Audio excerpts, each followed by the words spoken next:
5280 Sports Network, good morning. Your morning minute on a Tuesday. It is the end of January, the 31st. That's Shawn. I'm Nate Lundy. Thank you for being here. The two of us on our way to Houston this afternoon. We'll be with you the rest of the week from Radio Row in Houston, bringing you some of the videos, interviews, podcasts, all of that, courtesy of our friends, Key Real Estate Group's Colorado Luxury Home Team. You find them online at coloradoluxuryhometeam.com. Be sure to check them out. We always appreciate our sponsors helping us out with the radio show, the videos, the podcasts, everything. So coloradoluxuryhometeam.com. Shawn, both of the, what'd you say this morning, denizens of the Pepsi Center are back in action tonight. Both of them on the road, both of them in Southern California.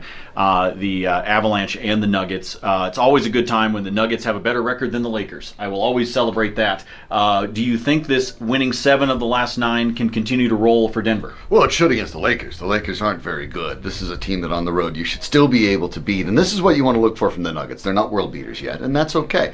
They're not going to knock off the Spurs. They're not going to knock off the Warriors. They're not going to do that. What you're looking in this stage of their development is for the Nuggets to beat the teams that they are supposed to beat, the teams that they are ahead of in the standings. The Lakers qualify there, home or away. This is a game you want to see the Nuggets win by any level, 1 point, 10 points, 20 points.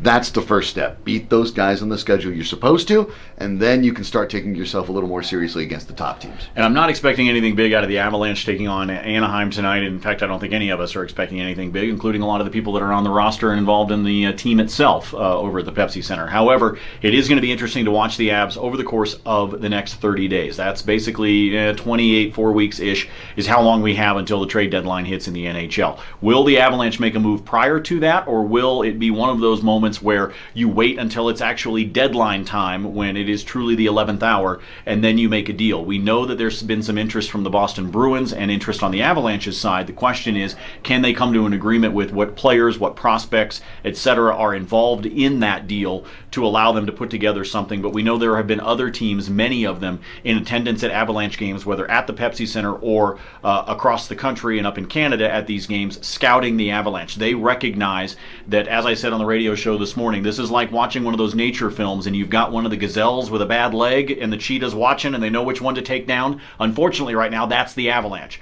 And other teams recognize that the Avs are in a position where they need to make some trades to try to improve themselves for the long run, not for this year, obviously, but for the long run, and therefore other teams are watching this roster. They're looking at the prospects in San Antonio, etc., and trying to figure out how can we put together a deal that maybe is a win-win, maybe something that actually does help the Avalanche going forward and also helps a team right now that is in the playoff hunt for the NHL. So both of those teams in action tonight. They'll do it on the road as we continue to watch how the rest of the season goes. We know the Avalanche aren't going to be a playoff team. The Nuggets continue to fight for the 8th spot and maybe higher than that depending upon what kind of run they can go on. As Shawn and I have said to you a few times, we want to see the Nuggets get to that 500 mark, hold there, and then maybe even stretch themselves a little bit higher. Looking forward to being in Houston starting this afternoon.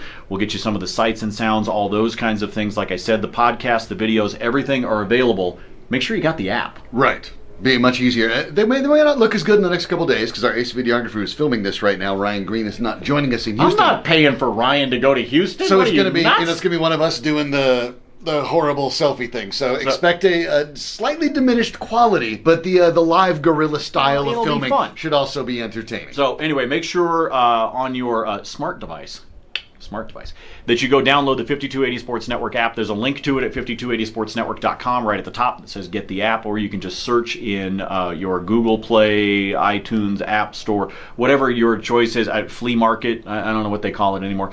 But go find the app, by the way, because it gets you access to everything we've got, including the podcasts like Snakes Takes, Avalanche Talk with Adrian Dater, Broncos Blitz with Jake and Ryan. All of those podcasts, all the videos are all right in one spot for you with the app. So go download that for us. We will see you from Houston very soon. For Shawn, I'm Nate. See ya.